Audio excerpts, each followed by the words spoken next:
नमस्कार विद्यार्थी मित्रांनो, बृहन्मुंबई महानगरपालिका व्हर्च्युअल ट्रेनिंग सेंटर मध्ये आपले खूप खूप स्वागत।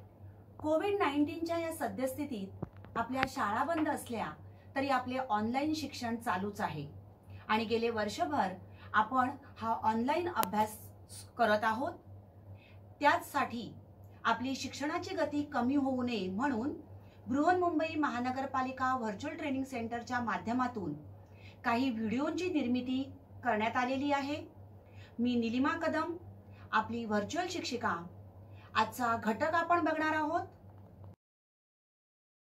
इयत्ता 10वी विज्ञान आणि तंत्रज्ञान भाग 2, सजीवातील जीवन प्रक्रिया भाग 1 यातील आज आपण दुसरा भाग अभ्यासणार आहोत। मागील भागामध्ये आपण बघितलं की पेशीमध्ये ग्लुकोज या कर्बोदकांचे टप्प्याटप्प्याने ऑक्सिडीकरण केले जाते।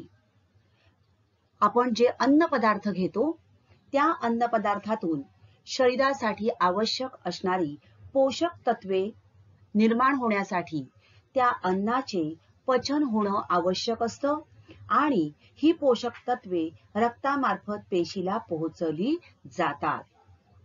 तर या अन्नामधूनच पेशींमध्ये ऊर्जा निर्मिती होत असते आणि या ऊर्जेमुळेच शरीराची विविध कार्ये सुरळीत चालू असतात।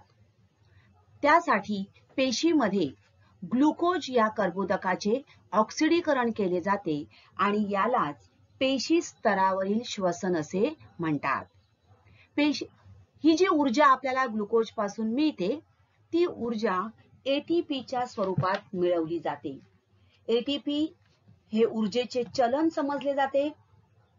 यामध्ये एटीपी मध्येच ॲडेनिन हा एक नत्रयुक्त रेणू, रायबोज ही पेंटोज शर्करा आणि 3 फॉस्फेटचे रेणू असतात, हे आपण अभ्यासलेलं आहे। पेशीमध्ये आवश्यकतेनुसार या एटीपीच्या रेणूंचा साठा करून ठेवलेला असतो। ऑक्सिश्वसन जे आहे, पेशी स्तरावरील श्वसन आणि पेशी बाह्य श्वसन असं 2 प्रकारची श्वसनाची क्रिया घडून येते। तर ऑक्सिश्वसनामध्ये 3 टप्प्यांमध्ये ग्लुकोजचे ऑक्सिडीकरण होते। पहिलं आहे ग्लुकोज विघटन म्हणजेच ग्लायकोलिसिस, दुसरं आहे ट्रायकार्बोक्झिलिक आम्ल चक्र, त्यालाच क्रेब्स सायकल असंही म्हणतात, आणि तिसरं ईटीसी रिॲक्शन म्हणजेच इलेक्ट्रॉन वहन साखळी अभिक्रिया। तर ग्लुकोजचे संपूर्ण ऑक्सिडीकरण म्हणजेच विघटन झाल्यावर ऑक्सिश्वसनामध्ये एटीपीच्या स्वरूपात ऊर्जा मिळते। त्याचबरोबर कार्बन डायऑक्साइड आणि पाणी म्हणजेच H2O चे रेणू तयार होतात। या पेशी श्वसनामध्ये NADH2 म्हणजेच निकोटिनामाइड ॲडेनाइन डायन्यूक्लिओटाइड आणि FADH2 म्हणजेच फ्लॅविन ॲडेनाइन डायन्यूक्लिओटाइड हे 2 सहविकर मदत करत असतात। तर अशा प्रकारे पेशीमध्ये या ग्लुकोजचं ऑक्सिडीकरण घडून येतं। हे झालं पेशी स्तरावरील श्वसन। तर ग्लायकोलिसिस हे ग्लुकोज रेणूपासून ऊर्जा निर्मितीच्या प्रक्रियेतील पहिलं पाऊल आहे।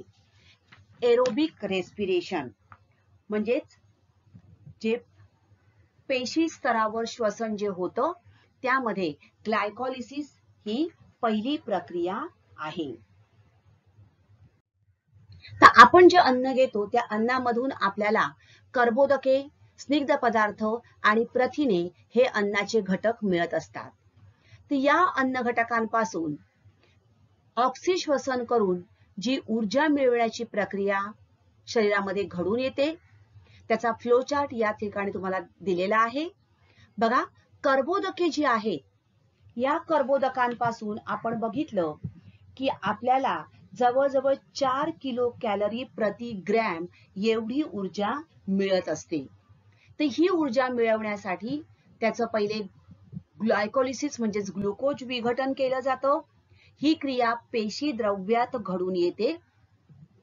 या ठिकाणी या ग्लुकोजचं विघटन होऊन पायरुविक आम्ल तयार होतं। हे पायरुविक आम्ल जे आहे या पायरुविक आम्लाचे रेणू ऍसेटिल कोएन्झाईम ए या रेणूमध्ये रूपांतरित केले जातात. तर हे झालं ग्लुकोजचं विघटन. तर स्निग्ध पदार्थ जे आहेत, या स्निग्ध पदार्थांचं विघटन मेदाम्लामध्ये होतं. त्याचबरोबर प्रथिने जी आहेत, या प्रथिनांचं रूपांतर अमिनो आम्लात होतं आणि मग ही मेदाम्ले आणि अमिनो आम्ले ऍसेटिल कोएन्झाईम ए च्या रेणूमध्ये रूपांतरित केली जातात. त्यानंतर ही जी ऍसेटिल कोएन्झाईम ए चे रेणू जे आहेत, हे तंतुकणिकेमध्ये जातात आणि त्यामध्ये ट्रायकार्बोक्झिलिक आम्ल चक्र म्हणजेच क्रेब चक्र ही चक्रीय अभिक्रिया राबवली जाते. या ठिकाणी ऍसेटिल कोएन्झाईम ए च्या रेणूतील ऍसेटिलचे पूर्णपणे ऑक्सिडीकरण होऊन या ठिकाणी एटीपीचे रेणू म्हणजेच ऊर्जा या ठिकाणी दिसते तुम्हाला. हे एटीपीच्या स्वरूपात आपल्याला ऊर्जा मिळते. त्याचबरोबर कार्बन डायऑक्साईड आणि पाणीही या ठिकाणी तयार होतं. तर अशा प्रकारे ऑक्सिश्वसन करून या ठिकाणी आपल्याला स्निग्ध पदार्थ, कर्बोदके आणि प्रथिने यांच्यापासून ऊर्जा मिळते.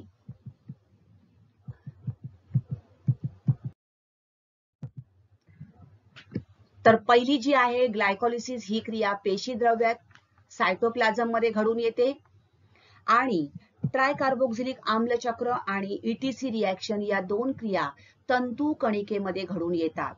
आणि या ठिकाणी तुमच्या लक्षात येईल बघा, या संपूर्ण अभिक्रियेमध्ये आपल्याला 36 ते 38 हे एटीपीचे रेणू या ठिकाणी मिळतात.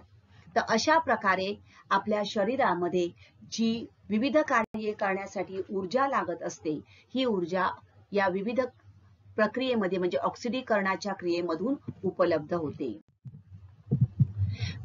तर आपण हे जे अन्न खातो ते कर्बोदके, प्रथिने आणि चरबी म्हणजे स्निग्ध पदार्थ इत्यादी असतात.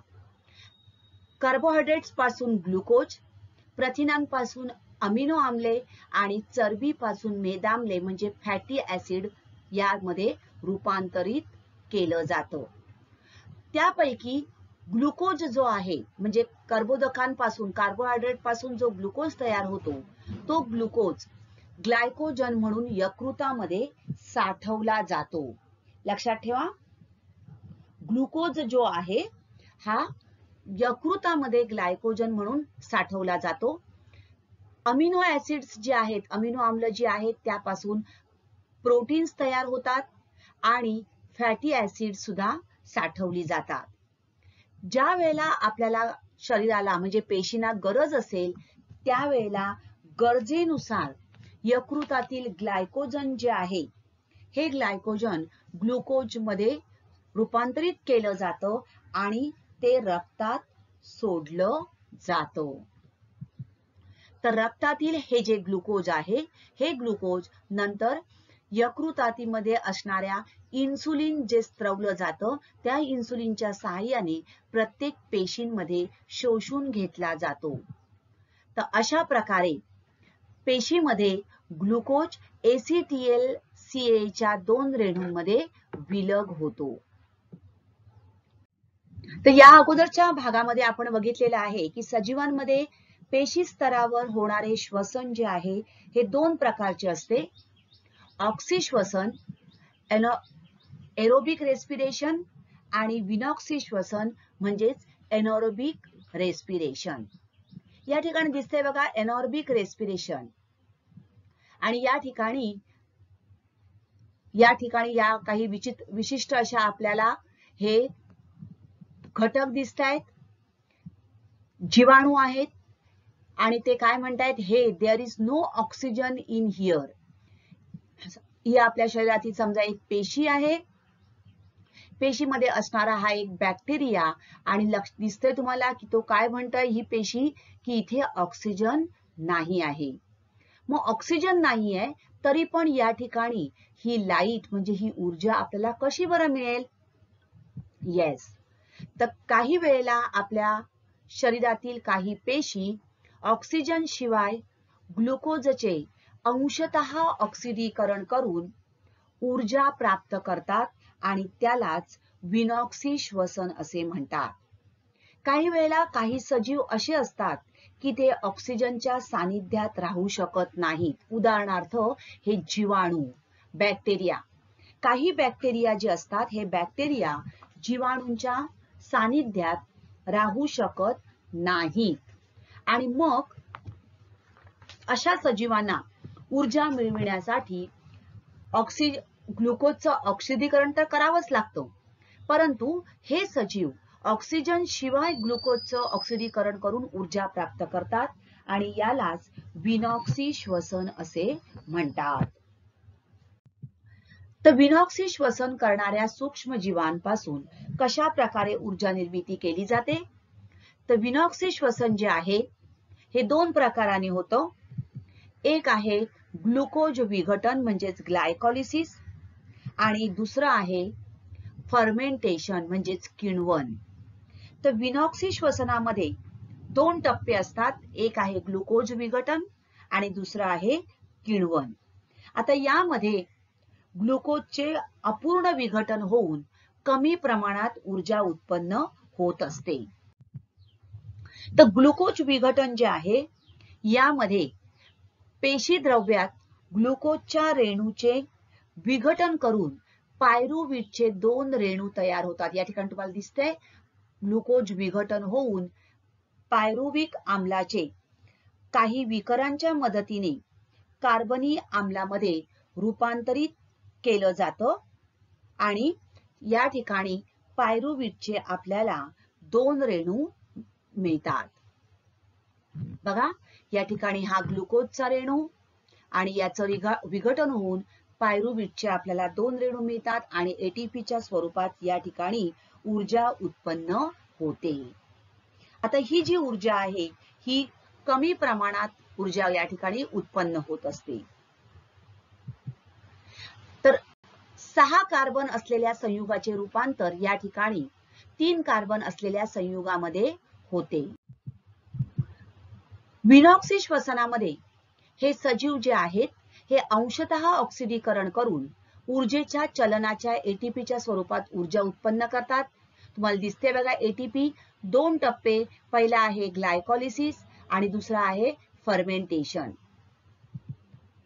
तर ग्लायकॉलिसिस यामध्ये बघा पायरुव्हेट आम्लाचे 2 रेणू उपलब्ध होतात. तर पायरुव्हेट आम्ल आणि कार्बन डायऑक्साइडचा उपयोग करून लॅक्टिक आम्ल, बघा या ठिकाणी कार्बन डायऑक्साइड आणि या पायरुव्हेट आम्लाचा उपयोग करून लॅक्टिक आम्ल आणि इथेनॉल यासारखी कार्बनी संयुगे सुद्धा या ठिकाणी तयार होतात. तर किण्वन ही जी प्रक्रिया आहे यामध्ये काय होतं तर ग्लुकोज विघटनातून हे बघा ग्लुकोज याचं विघटन काय कशामध्ये होतं तर पायरुव्हिक आम्ल या ठिकाणी याचं पायरुव्हिक आम्लामध्ये विघटन होतं. तर ग्लुकोज विघटनातून तयार झालेले हे पायरुव्हिक आम्ल काही विकरांच्या मदतीने त्यांचं अल्कोहोलमध्ये रूपांतर केलं जातं आणि या क्रियेला किण्वन असे म्हणतात. फर्मेंटेशन. बघा ग्लुकोजचा रेणू 2 पायरुव्हिक आम्लामध्येचं रूपांतर. नो अवेलेबल ऑक्सिजन, या ठिकाणी ऑक्सिजन नाहीये. ऑक्सिजनच्या ऍब्सेन्स मध्ये अनुपस्थितीत ही क्रिया होते. तर काही जीवाणू किंवा ईस्ट म्हणजे किण्व ईस्ट जे आहेत यांच्या मदतीने लॅक्टिक ऍसिड आणि इथेनॉल किंवा अल्कोहोल यामध्ये रूपांतर होतं. यामध्ये कार्बन डायऑक्साइड सुद्धा तयार होतो. तर ही झाली प्रक्रिया किण्वन म्हणजेच फर्मेंटेशन. बघा no oxygen no problem fermentation. आणि ही किण्वनाची क्रिया म्हणजेच तुम्ही बघितलं असेल की पाव जो तयार केला जातो यामध्ये ही किण्वनाची क्रिया केली जाते. किंवा इडलीचं पीठ तयार होण्यासाठी सुद्धा ही किण्वनाची प्रक्रिया घडवून आणली जाते.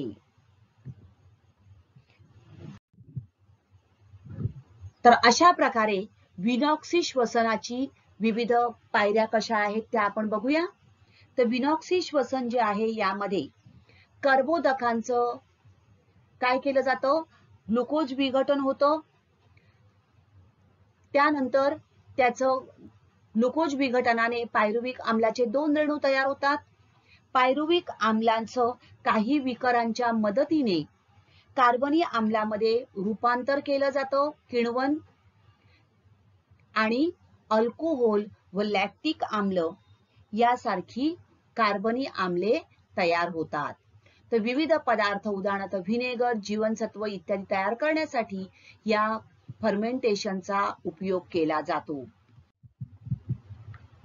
बघा, ईस्टचा उपयोग करून ग्लुकोजच्या सहाय्याने अल्कोहोल तयार करता येतो. त्याचबरोबर बेकरी प्रॉडक्ट्स जे आहेत त्याच्यामध्ये सुद्धा याचा उपयोग केला जातो.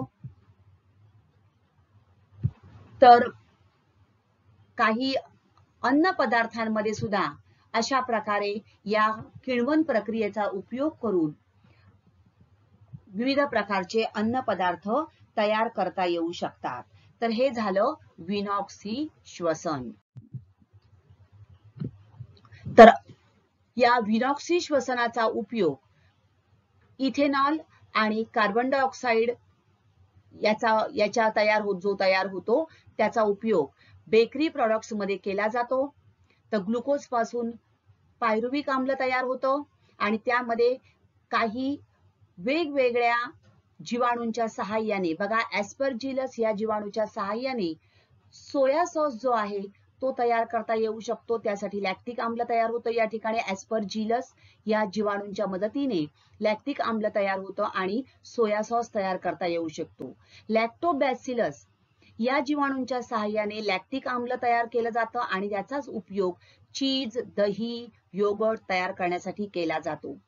तर सॅक्रोमायसिस या जीवाणूंच्या सहाय्याने वेगवेगळ्या प्रकारचे बियर्स, वाईन्स हे तयार करण्यासाठी याचा उपयोग केला जातो.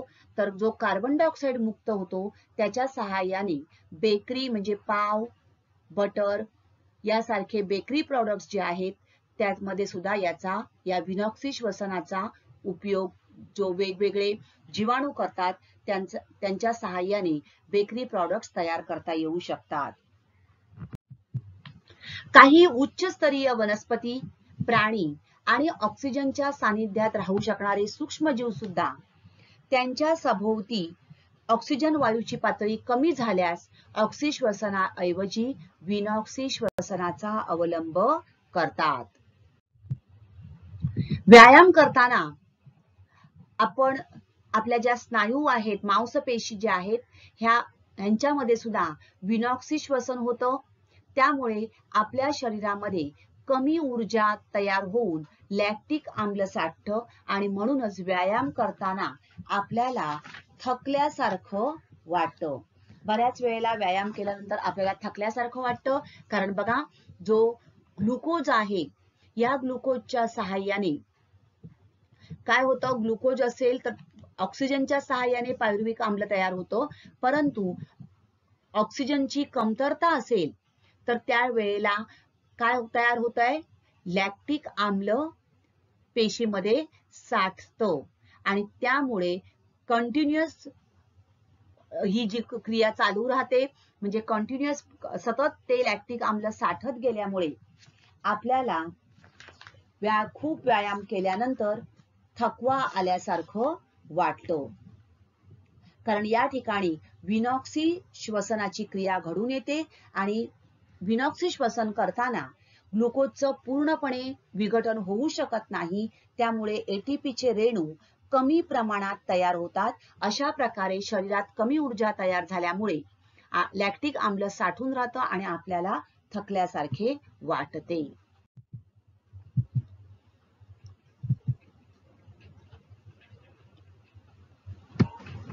तर व्यायाम करताना आपल्या मांसपेशींना पुरेसा ऑक्सिजन मिळू शकत नाही. त्यामुळे हे स्नायू विनॉक्सी श्वसन करतात. आपल्या पायामध्ये बऱ्याच वेळेला बघा असा क्रॅम्प येतो, मसल क्रॅम्प, पायामध्ये गोळे येतात. स्नायूमध्ये खूप धावलं किंवा आपण खूप चाललो की आपल्या पायात गोळे येतात. तर हे असं का होतं, तर स्नायू विनॉक्सी श्वसन करतात. ऑक्सिजनची त्या ठिकाणी कमतरता असते आणि त्यामुळे ग्लुकोजच्या रेणूचं पूर्णपणे विघटन होऊ शकत नाही आणि परिणामी कमी प्रमाणात ऊर्जा तयार होतं, तसंच लॅक्टिक आम्ल स्नायूमध्ये साठून राहतं. हे बघा, आणि आपल्याला थकल्यासारखे वाटते व स्नायूमध्ये गोळे येतात. आता आपल्या शरीराची वाढ होण्यासाठी, शरीरातील विविध प्रक्रिया सुरळीतपणे चालू राहण्यासाठी आपल्याला ऊर्जेची आवश्यकता असते आणि ही ऊर्जा आपल्याला वेगवेगळ्या अन्न घटकांपासून मिळत असते. मग हे विविध अन्न घटक कोणकोणते आहेत? तर कर्बोदके, कार्बोहायड्रेट्स, प्रथिने, प्रोटीन्स, स्निग्ध पदार्थ, लिपिड्स आणि जीवनसत्वे, व्हिटॅमिन्स. कर्बोदके जे आहेत, या कर्बोदकांपासून आपल्याला प्रतिग्रॅम 4 किलो कॅलरी एवढी ऊर्जा मिळते. तर केळी, बटाटा, रताळी, वेगवेगळ्या प्रकारची तृणधान्य जी आहेत, म्हणजेच गहू, तांदूळ, ज्वारी, बाजरी, ही सर्व प्रकारची कर्बोदके होत. तर कार्बोहायड्रेट्स यापासून आपल्याला मोठ्या प्रमाणावर ऊर्जा मिळत असते.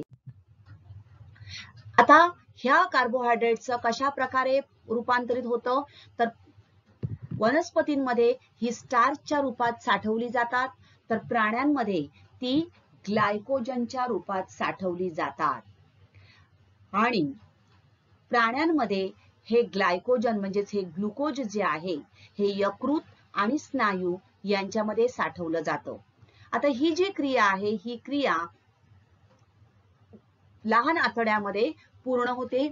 लहान आतड्यामध्ये शर्करेचं रूपांतर होताना ही ग्लुकोज जे आहे, म्हणजे शर्करा जी आहे, ही लहान आतड्यामध्ये अन्नाचं पचन पूर्ण झाल्यानंतर लहान आतड्यातील विलीज ज्या आहेत, यामध्ये असणाऱ्या रक्तवाहिन्यांमध्ये ही कर्बोदके म्हणजेच अन्न घटक हे शोषले जातात. तिथून ते यकृतात आणले जातात. यकृतामध्ये फ्रुक्टोज आणि लॅक्टोजचं रूपांतर ग्लुकोज मध्ये होतं आणि हे ग्लुकोज रक्ताद्वारे शरीरातील सर्व पेशींना नंतर पोहोचवलं जातं. अशा प्रकारे पेशीमध्ये या ग्लुकोजचा वापर ऊर्जा निर्मितीसाठी, वाढीसाठी, ऊतींच्या बांधणीसाठी किंवा ऊतींच्या दुरुस्तींसाठी केला जातो.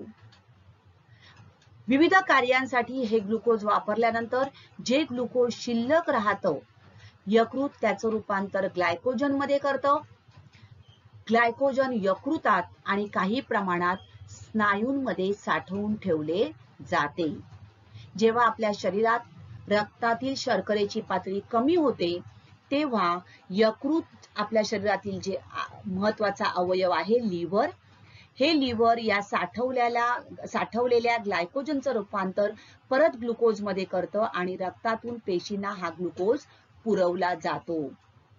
तर अशा प्रकारे आपल्या शरीराला जेव्हा तातडीने ऊर्जेची गरज असते, तेव्हा स्नायूंमध्ये साठवलेल्या काही ग्लायकोजनचं रूपांतर ग्लुकोज मध्ये होते. तर आपण गरजेपेक्षा जास्त खाल्लेली ही कर्बोदके शरीरात यकृत आणि स्नायूंमध्ये ग्लायकोजनच्या स्वरूपात साठवली जातात आणि वेळोवेळी ती शरीराला पुरवली जातात. त्यानंतरचा पुढचा अन्न घटक आहे प्रथिने. तर प्रथिने म्हणजे काय? आपण प्रथिने अभ्यासलेली आहेत. तर अमिनो आम्ल जी आहे, अमिनो आम्लांचे अनेक रेणू या ठिकाणी तुम्हाला दिसत आहेत बघा. हे अनेक रेणू एकमेकांना जोडून तयार झालेल्या महारेणूला प्रथिन असे म्हणतात. बघा, हा आहे प्रथिनाचा रेणू. सो प्रथिन जी आहे, ही प्रथिन म्हणजेच अमिनो आम्लांचे अनेक रेणू जो एकमेकांना जोडून तयार होणारा महारेणू होय. तर प्रथिनांपासून सुद्धा आपल्या शरीराला प्रति ग्रॅम 4 किलो कॅलरी एवढी ऊर्जा मिळते. हे आहेत आपल्या शरीरामध्ये असणारे प्रथिनयुक्त पदार्थ.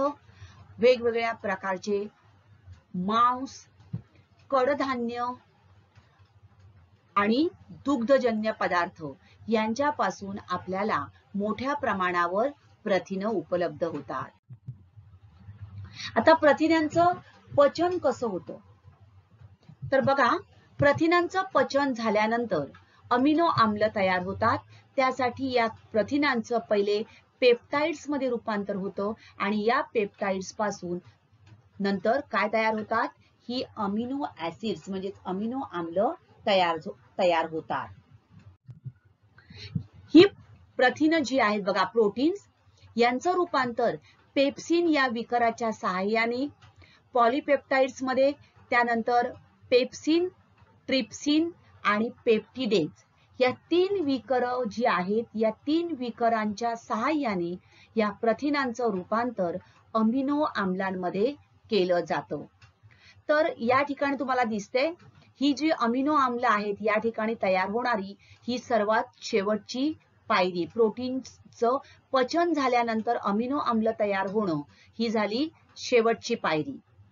तर पेप्सिन हे विकर आपल्या जठरामध्ये स्त्रवतं. जठरामध्ये आलेल्या प्रथिनांचं या पेप्सिनच्या सहाय्याने पचन केलं जातं.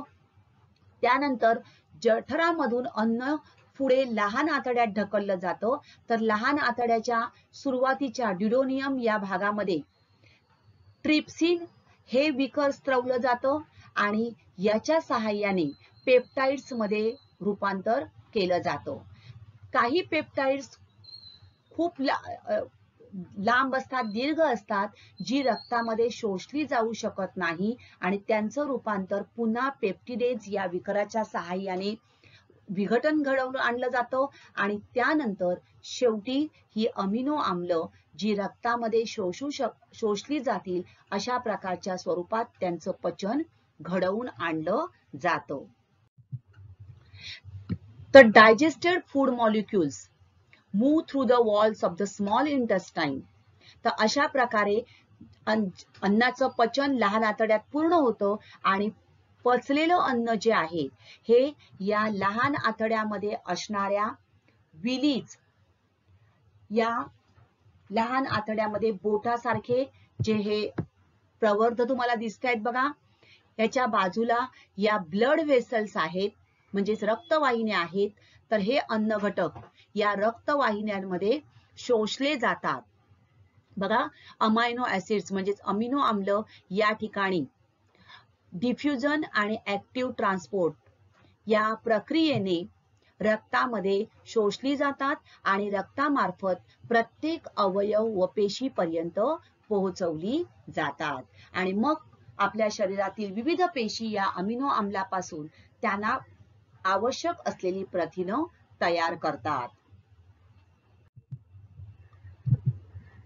तर बघा, ह्या आहेत लहान आतड्यातील असणाऱ्या या विलीज, बोटासारखे असणारे हे प्रवर्ध असतात आणि या दिसतात तुम्हाला या रक्तवाहिन्या आहेत. तर या रक्तवाहिन्यांमध्ये ही अमिनो आम्ले आणि विविध हे अन्न घटक शोषले जातात आणि त्यामार्फत संपूर्ण शरीरातील विविध वेगवेगळे अवयव व पेशी या अमिनो आम्लांपासून शरीराला आवश्यक असलेली वेगवेगळी प्रथिनं तयार करतात. तर प्रथिनांच्या पचनानंतर तयार झालेली अमिनो आम्ले बघा, पेशीमध्ये प्रद्रव्य पटलातील प्रथिनं तयार केली जातात. हाडांमध्ये ऑस्सिन, त्वचेमध्ये मेलॅनिन हे रंगद्रव्य, रक्तामध्ये हिमोग्लोबिन तयार करण्यासाठी या अमिनो आम्लांचा उपयोग होतो. तर पीयूषिका ग्रंथीमध्ये विविध प्रकारची संप्रेरके तयार केली जातात आणि स्वादुपिंडामध्ये इन्सुलिन आणि ट्रिप्सिन यामध्ये त्यांचं विघटन केलं जातं. तर प्रथिनांच्या पचनानंतर आपल्या शरीरामध्ये आवश्यक असलेली ही विविध प्रथिने या अमिनो आम्लांपासून तयार होतात. त्याचबरोबर गरजेपेक्षा जास्त सेवन केलेल्या प्रथिनांपासून मिळालेली अमिनो आम्ले जी आहेत ही शरीरात साठवून ठेवली जात नाहीत. वेळोवेळी त्यांचं विघटन करणं आवश्यक असतं आणि या विघटनामध्ये हे विघटन करून यकृतामध्ये हे विघटन घडवून आणलं जातं आणि त्यातून तयार झालेला अमोनिया जो आहे हा बघा रक्तामधून किडनीपर्यंत म्हणजे मूत्रपिंडापर्यंत पोहोचवला जातो आणि अशा प्रकारे अतिरिक्त अमिनो आम्ल जी आहेत ही या किडनी मधून शरीराच्या बाहेर टाकली जातात. त्याचबरोबर गरज असेल तर प्रथिनांचं रूपांतर दुसऱ्या उपयोगी पदार्थांमध्ये म्हणजेच ग्लुकोनिओजेनेसिस प्रक्रियेद्वारे ग्लुकोज मध्ये केलं जातं. तर ग्लुकोनिओजेनेसिस प्रक्रिया म्हणजेच गरज असेल तर प्रथिनांचं रूपांतर दुसऱ्या उपयोगी पडतील अशा ग्लुकोज मध्ये करणं होय. वनस्पती पेशींच्या हरितलवकांमध्ये रुबिस्को नावाचं एक विकर असतं. हे जे विकर आहे तर वनस्पती स्वतःला लागणारी ही अमिनो आम्ल जी आहेत ही खनिजांपासून तयार करतात. त्याचबरोबर वनस्पती पेशींच्या हरितलवकामध्ये असलेलं हे रुबिस्को नावाचं विकर म्हणजेच निसर्गात सर्वात जास्त प्रमाणात आढळणारं विकर किंवा प्रथिन आहे. त्यानंतर आहेत स्निग्ध पदार्थ. स्निग्ध पदार्थ आपल्याला वेगवेगळ्या प्रकारची तेले, दुग्धजन्य पदार्थ, मांस यांच्यापासून आपल्याला मिळतात. तर मेदाम्ले आणि अल्कोहोलचे विशिष्ट रेणू रासायनिक बंधाने जोडून तयार झालेले पदार्थ म्हणजेच स्निग्ध पदार्थ होय, लिपिड्स. या स्निग्ध पदार्थापासून आपल्याला 9 किलो कॅलरी इतकी ऊर्जा मिळते.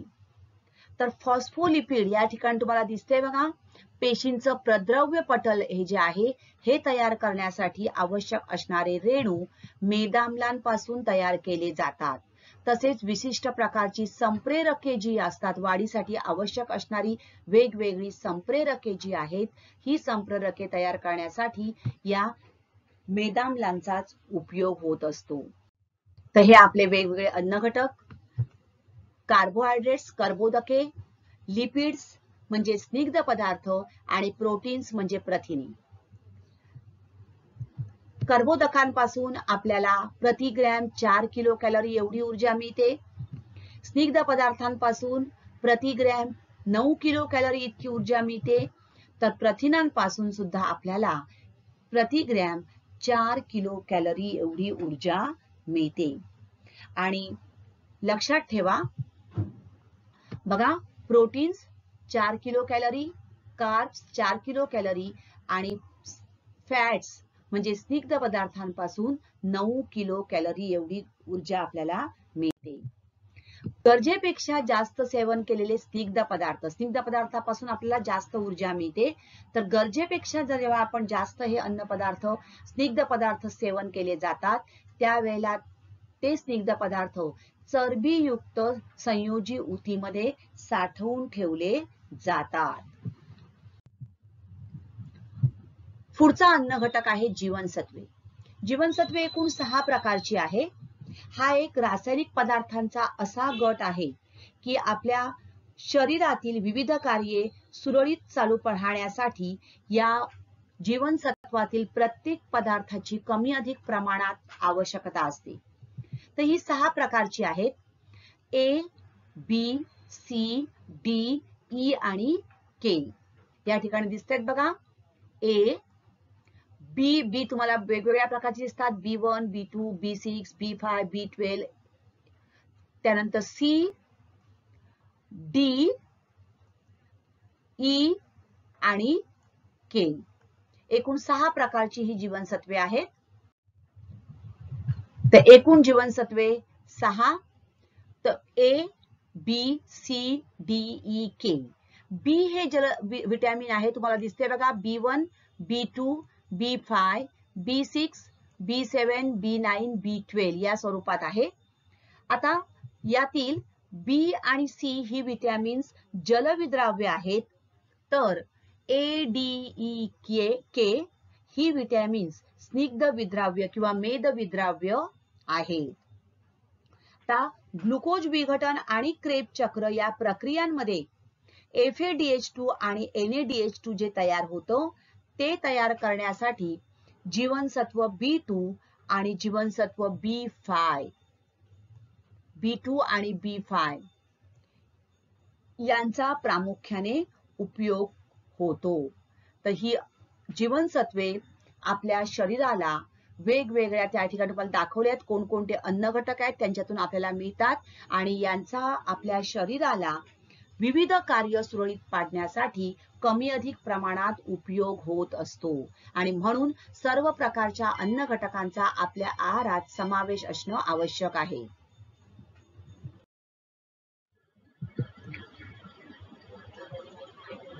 A, B, C, D, E आणि K ही एकूण जीवनसत्व. त्यापैकी जलविद्राव्य जीवनसत्वे आहेत ती म्हणजे B आणि C. तर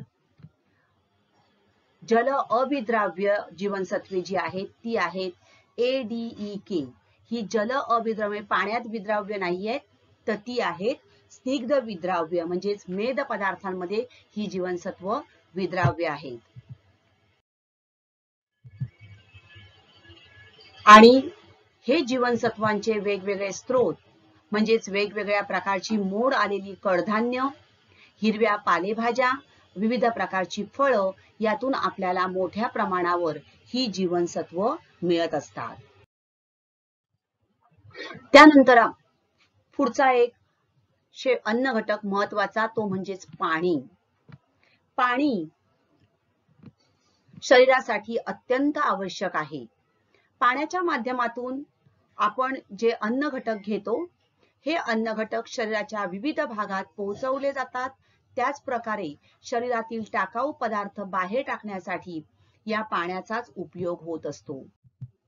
आपल्या शरीरात साधारणतः 65 ते 70% इतकं पाणी असतं. प्रत्येक पेशीमध्ये पेशीच्या वजनाच्या 70% इतकं पाणी असतं. रक्तामध्ये सुद्धा रक्तद्रव्याच्या 90% इतकं पाणी असतं. आपल्या शरीरामध्ये जर पाण्याचं प्रमाण कमी झालं तर शरीराचं कामकाज जे आहे ते बिघडतं आणि म्हणूनच आपण पुरेसं पाणी पिणं अत्यंत आवश्यक आहे. प्रत्येक शरीराला बघा आपल्या शरीराला किती पाणी आवश्यक आहे. प्रत्येक अवयव हार्ट, ब्रेन, लिव्हर, स्किन, हाडे, बोन्स, मसल्स प्रत्येक घटक जो आहे म्हणजे आपल्या शरीरातील प्रत्येक अवयव याला पाण्याची आवश्यकता असते आणि म्हणून पाणी सुद्धा एक अत्यावश्यक पोषक द्रव्य आहे. तर ऑक्सिजन नंतर आपल्या शरीराला आवश्यक असणारा महत्वाचा घटक म्हणजेच पाणी होय. आपण अन्नाशिवाय काही आठवडे राहू शकतो परंतु पाण्याशिवाय आपण फक्त काही तासच राहू शकू. We can survive a few weeks without food, but without water only a few days or few hours. कर्बोदके, प्रथिने, स्निग्ध पदार्थ, जीवनसत्वे आणि पाणी या पोषक द्रव्यांबरोबर पुढचा आवश्यक असणारा अन्न पदार्थ अन्न घटक म्हणजेच तंतुमय पदार्थ होय.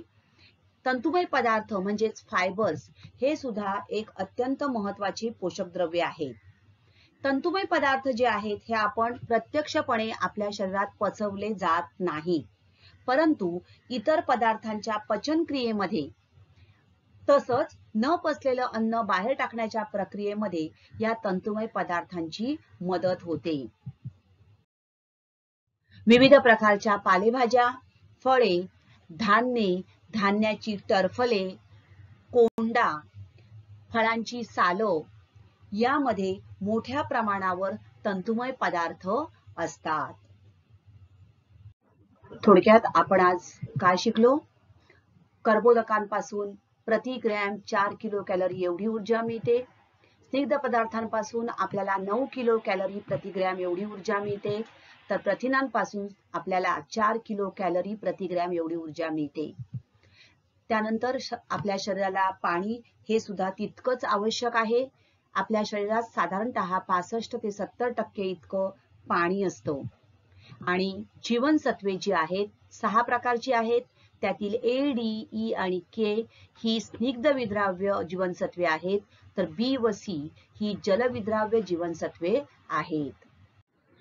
तर सजीवांमध्ये चालणाऱ्या या जीवन प्रक्रिया, त्यासाठी आवश्यक असणारी विविध पोषक द्रव्ये या संकल्पना समजून घेण्यासाठी हा व्हिडिओ पुन्हा पुन्हा पहा.